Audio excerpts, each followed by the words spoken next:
Assalamualaikum warahmatullahi wabarakatuh. Hai adik-adik, balik lagi bareng Miss Sinta. Hari ini kita akan belajar mengenai gerak dan gaya. Pelajaran IPA bab 4, kelas 7 SMP semester 1. Ini merupakan bagian dari kurikulum Merdeka. Sudah siap semua? Oh ya, pada video kali ini kita akan fokus ke bagian 1 mengenai konsep gerak. Karena gerak dan gaya ini cukup panjang ya, jadi Miss Sinta akan bagi menjadi 2 video. Yang pertama akan membahas mengenai gerak, yang kedua akan membahas mengenai gaya.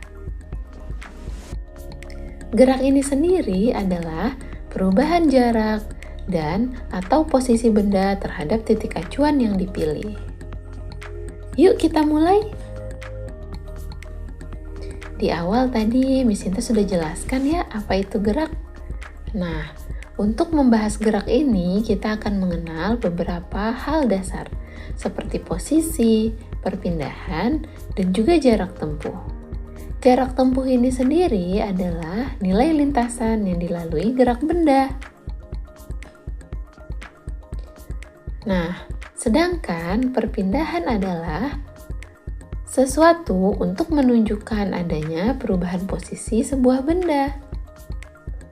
Untuk mengetahui berapa besar perpindahan, kita akan menggunakan rumus perpindahan adalah posisi akhir dikurang posisi awal. Jadi, pada perpindahan ini kita hanya fokus ke posisinya, apakah berubah atau tidak, dengan tidak memperhitungkan jaraknya. Jadi, misalnya adik-adik berangkat dari rumah, kemudian ke warung, kemudian pulang lagi ke rumah, itu berarti perpindahan adik-adik itu 0, karena adik dari rumah tetap di rumah. Jadi, jika sebuah benda kembali ke posisi semula, maka benda tersebut dikatakan tidak melakukan perpindahan. Padahal udah ke warung ya, tapi kita sedang fokus ke posisi awalnya di rumah, posisi akhirnya di rumah. Jadi, tidak ada perpindahan. Agar adik-adik semakin paham apa itu perpindahan, mari kita bahas sebuah soal. Di sini ada seorang anak berangkat dari rumah menuju sekolah. Rumah berada di posisi awal, jadi kita anggap di posisi 0 meter. Sedangkan sekolah ada di posisi 100 meter. Jadi, jarak dari rumah ke sekolah adalah 100 meter. Untuk ini, kita dapat mengetahui ternyata perpindahannya adalah posisi akhir dikurang posisi awal. 100 meter dikurang 0 meter, jadinya 100 meter. Perpindahannya adalah 100 meter. Tapi, itu perpindahan.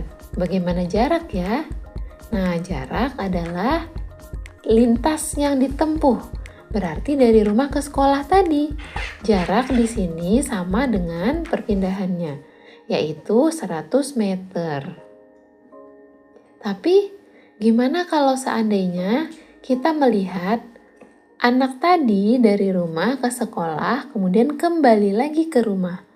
Jadi, tadi sudah 100 meter ke sekolah. Dia balik lagi ke rumah, berarti dengan jarak yang sama ya. Jarak totalnya adalah 100 meter berangkat ditambah 100 meter pulang, yaitu 200 meter. Jaraknya 200 meter, ingat ya. Tapi perpindahannya adalah 0. Karena dari rumah kembali ke rumah. Posisi awal dan posisi akhirnya sama, maka perpindahannya adalah 0. Nah, adik-adik pernah tidak memperhatikan? Ketika kita sedang ada di mobil, kita melihat ke jendela, sepertinya pohon-pohon sedang bergerak ya, berjalan meninggalkan kita. Benar tidak ya bahwa pohon-pohon sedang bergerak? Untuk dapat menjawabnya, kita harus mengenal ada 2 jenis gerak. Yang pertama disebut gerak nyata. Yang kedua disebut juga dengan gerak semu. Gerak nyata adalah gerakan yang ketika sebuah benda itu benar-benar bergerak.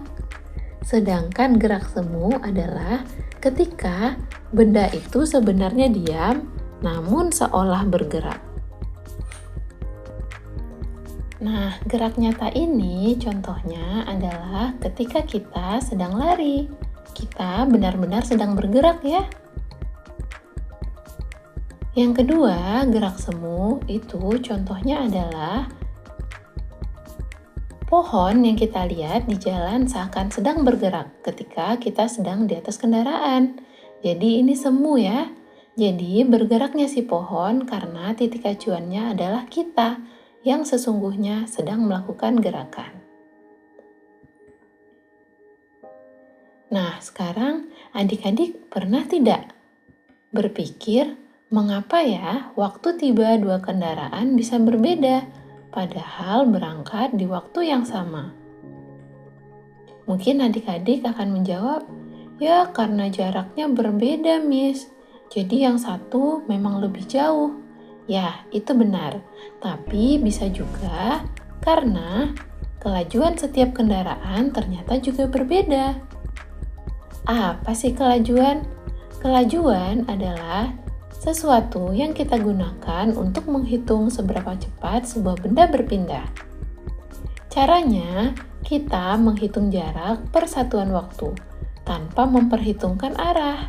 Jadi, benar-benar hanya memperhitungkan jarak dan waktunya. Kelajuan disebut konstan atau tetap ketika setiap bagian jarak itu ditempuh dalam waktu yang sama. Ringkasnya, ketika kita tidak melakukan penambahan kecepatan atau pengurangan kecepatan, maka kelajuannya akan konstan. Laju tetap disebut juga dengan laju sesaat. Nah, untuk menghitung bagaimana cara kita mengetahui kelajuan, kita dapat menggunakan rumus ini. V atau kelajuan adalah S per T. Atau S adalah V kali T. T adalah S per V, di mana S adalah jarak, V kelajuan, T waktu. Nah, sekarang kita masuk ke contoh soal ya. Ayah berangkat menggunakan mobil dari rumah menuju kantor yang jaraknya 16 km. Waktu tempuh ayah di perjalanan adalah 30 menit. Berapa kelajuan mobil ayah? Nah, di sini kita telah mengetahui bahwa ternyata jarak atau S adalah 16 km. Waktunya atau T adalah 30 menit. Nah, biasanya kita dapat menggunakan satuan km per jam atau meter per detik. Di sini kan jaraknya 16 km, jadi ada baiknya kita mengubah waktunya ke dalam bentuk jam. 30 menit adalah setengah jam atau 0,5 jam. Nah, sekarang kita tinggal memasukkan angkanya ke dalam rumus. V sama dengan S per T. V sama dengan 16 km per 0,5 jam. 16 bagi setengah berapa ya? 32. Jadi, kelajuannya adalah 32 km per jam. Bagaimana? Sampai di sini adik-adik sudah paham? Cukup mudah dimengerti ya? Selain